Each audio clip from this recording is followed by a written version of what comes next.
ಭದ್ರತೆಯಲ್ಲಿ ಸಾರ್ವಜನಿಕ ವಿದ್ಯುತ್ ಕ್ಷೇತ್ರದ ರಕ್ಷಣೆ ಹಾಗೂ ನೌಕರರ ಹಕ್ಕುಗಳ ಸಂರಕ್ಷಣೆಗಾಗಿ ಬೃಹತ್ ಅಭಿನಂದನಾ ಸಮಾರಂಭ ಆಯೋಜಿಸಲಾಗಿದೆ. ಕರ್ನಾಟಕ ವಿದ್ಯುತ್ ಪ್ರಸರಣ ನಿಗಮ ನೌಕರರ ಅರಮನೆ ಮೈದಾನದ ಪ್ರಿಯದರ್ಶಿನಿ ಸಭಾಂಗಣದಲ್ಲಿ ನಡೆಯಲಿರುವ ಸಮಾರಂಭದಲ್ಲಿ ರಾಜ್ಯದ ವಿವಿಧ ವಿದ್ಯುತ್ ಸಂಸ್ಥೆಗಳ 30 ರಿಂದ 40 ಸಾವಿರಕ್ಕೂ ಹೆಚ್ಚು ನೌಕರರು ಭಾಗವಹಿಸುವ ನಿರೀಕ್ಷೆ ಇದೆ. ಸಾರ್ವಜನಿಕ ವಿದ್ಯುತ್ ಕ್ಷೇತ್ರದ ಉಳಿವು ನೌಕರರ ಹಕ್ಕುಗಳು ನಾವು ಹಂಚಿಕೆ ಮಾಡ್ತೀವಿ. ಅಕಸ್ಮಾತ್ ನೀವು ಇಮ್ಯಾಜಿನ್ ಮಾಡ್ರಿ, ಅಷ್ಟು ರೈತರ ಬೆಳೆದದ್ದು ಅನ್ನ ಇವತ್ತು ಮಾರ್ಕೆಟಿಗೆ ಬರಲಿಲ್ಲ ಅಂದ್ರೆ ಆಹಾರ ಭದ್ರತೆಗೆ ಒಂದು ದೊಡ್ಡ ಪೆಟ್ಟು ಬೀಳ್ತದೆ. ಆ ಆಹಾರ ಭದ್ರತೆಯನ್ನು ಉಳಿಸ್ಕೊಳ್ಳೋದಕ್ಕೋಸ್ಕರ ರೈತರಿಗೆ ನಾವು ಕೊಡ್ಲೇಬೇಕು.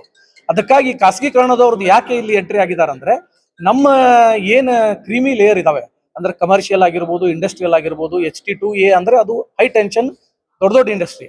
ಈ ಸೆಕ್ಟರ್ಗಳನ್ನ ಇದರಲ್ಲಿ ವಿದ್ಯುತ್ ಕ್ಷೇತ್ರ ಇದು ಲಾಭ ಕ್ಷೇತ್ರ ಅಲ್ಲ, ಸೇವಾ ಕ್ಷೇತ್ರ.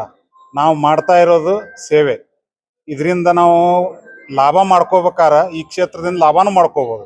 ನಾವು ಮಾಡ್ತಾ ಇಲ್ಲ, ಯಾಕಂದ್ರೆ ನಾವು ಇದು ಮೂಲಭೂತ ಸೌಕರ್ಯಗಳನ್ಯಾಗ ವಿದ್ಯುತ್, ಶಿಕ್ಷಣ, ಆರೋಗ್ಯ, ಸಾರಿಗೆ ಇವೆಲ್ಲ ಮೂಲಭೂತ ಸೌಕರ್ಯಗಳು. ಇದನ್ನ ನಾವು ಸಮಾಜದ ಕಟ್ಟ ಕಡೆ ವ್ಯಕ್ತಿಗಳಿಗೂ ತಲುಪಬೇಕಂತ ಮಾಡ್ತೇವೆ. ನಾವು ಲಾಭನ ಮಾಡ್ಕೋಬೇಕಾರ ಏನ್ ದೊಡ್ಡ ವಿಚಾರ ಅಲ್ಲ. ನಮ್ದು ಎನರ್ಜಿ ಸೆಕ್ಟರ್, ಇಂಧನ ಕ್ಷೇತ್ರ ಯಾವತ್ತೂ ಲಾಸ್ನೇ ಬರಕ್ ಸಾಧ್ಯ ಇಲ್ಲ. ನಾವು ನಮ್ಮ ಸರ್ಕಾರಗಳು ಹಲವಾರು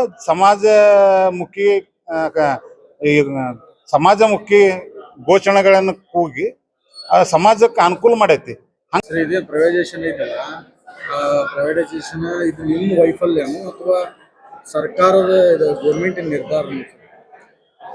ಇದು ಕೇಂದ್ರ ಸರ್ಕಾರದ 2003ನೇ ವಿದ್ಯುತ್ ಬಿಲ್ ಕಾಯ್ದೆ ಏನು ಪಾಸ್ ಮಾಡಿದೆ, ವಿದ್ಯುತ್ ಸರಬರಾಜನ್ನ ಕೂಡ ಖಾಸಗಿಯವರಿಗೆ ನೀಡಬಹುದು ಅನ್ನೋ ಒಂದು ಪರವಾನಗಿ ಏನು ಕೊಟ್ಟಿದೆ. ಅದರ ಪ್ರಕಾರ ಇವತ್ತು ಟಾಟಾ ಪವರ್ನವರು ಇಲ್ಲೂ ಕೂಡ ಕರ್ನಾಟಕದಲ್ಲೂ ಕೂಡ ವಿದ್ಯುತ್ ಸರಬರಾಜು ಮಾಡಲಿಕ್ಕೆ ಪರವಾನಗಿಯನ್ನ KRCಗೆ ಕೇಳಿ.